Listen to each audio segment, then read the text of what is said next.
I'm not good at microphones, I don't know how to do these, but, okay. So, as we went over a couple months ago, if you were at my grandma's funeral, I'm Danielle. I'm the oldest grandkid, and then there's Ashley and Allison. And so,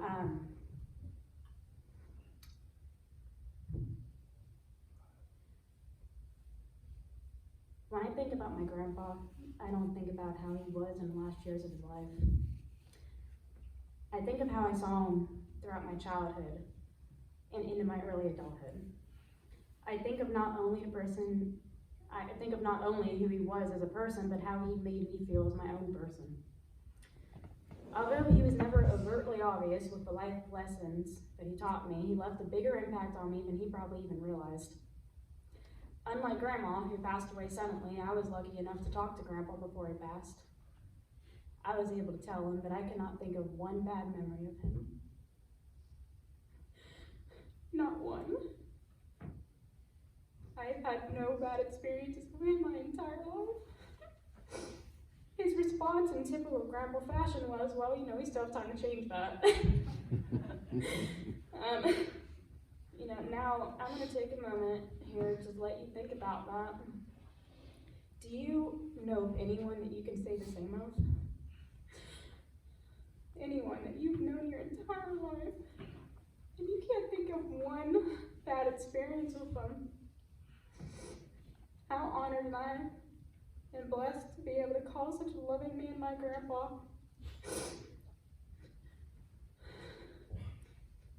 One of my earliest memories of my grandpa was when he picked out nicknames for me and my sister, Ashley. I remember being so jealous when he gave her the nickname Angel and he named me Princess. He thought that they were great nicknames, but me and my little tomboy head could only think about how princesses are pink and purple and all things girly and lame. But angels have wings and they're more blue and white and pretty, and they remind me of the epitome of good instead of frilly dresses and crowns, which I wasn't into. I didn't say anything because I knew it was lame for someone to pick their own nickname, but I remember dropping hints for at least a few years about I was open to a name change and absolutely cringing anytime he called me Princess. I actually remember that anytime my little sister acted like brat growing up, I would always think to myself, wow, what a little angel, so deserving of its life. Eventually I grew up and accepted it. In about 7th grade, my grandpa and I went into a business together. Now this wasn't any formal business, but my grandpa made a deal with me that for every A I made, that I would get paid based on my grade level. $1 extra per A for each additional grade level in $2 bills. So in 2nd grade, I got $2 for every A I made. 3rd grade, I got $3 for every A I made, and so on and so forth. Well, being the businesswoman that I am, I started doing the math and I saw the dollar signs flashing before my eyes. I got straight to work to make sure my entire report card was A's. Not only did he always pay out, he would actually come to me and ask me if I had got my grades yet, if he thought it had been too long since I asked about it. That motivation to make A's got me through college with the same passion for doing well in school that was sparked in elementary. By my business deal with my grandpa. I remember calling him all throughout college to tell him my grades for the semester, not to collect, just to let him know that he could be proud of his little princess.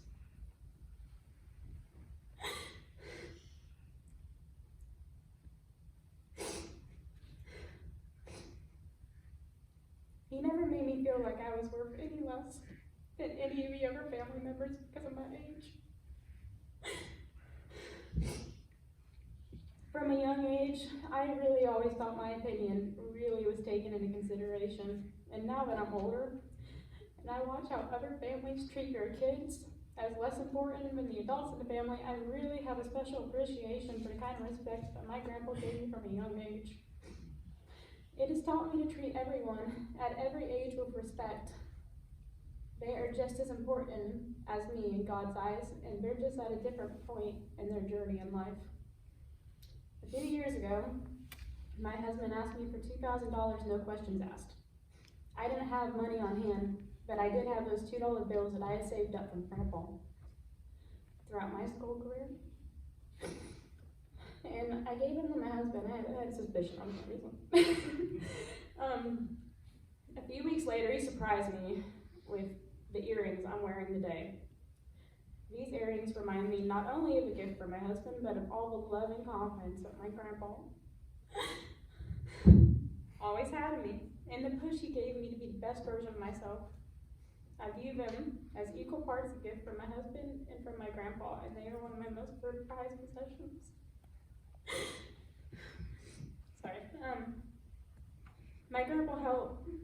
Sorry. My grandma helped give me my love for people, my strength to carry through hardship, and my desire to never speak badly of anyone, but to always see the good inside of everyone and give them the benefit of the doubt that they were doing the best they could. But my grandpa taught me how to incentivize people to be the best versions of themselves, how to really build true confidence in people by helping them strive towards excellence, and how to have joy from watching someone's confidence grow because someone planted a seed in them that made them start believing in themselves. My grandparents may have both passed on, but their legacy and impact will live forever on through my dad, my uncle, my sister, my cousin, and myself. I know without a shadow of a doubt that my grandparents helped make me the person I am today. A confident, caring, compassionate, driven go-getter that never let the world tell me my worth, because that was fueled as a child by how much love and respect I received no matter my age.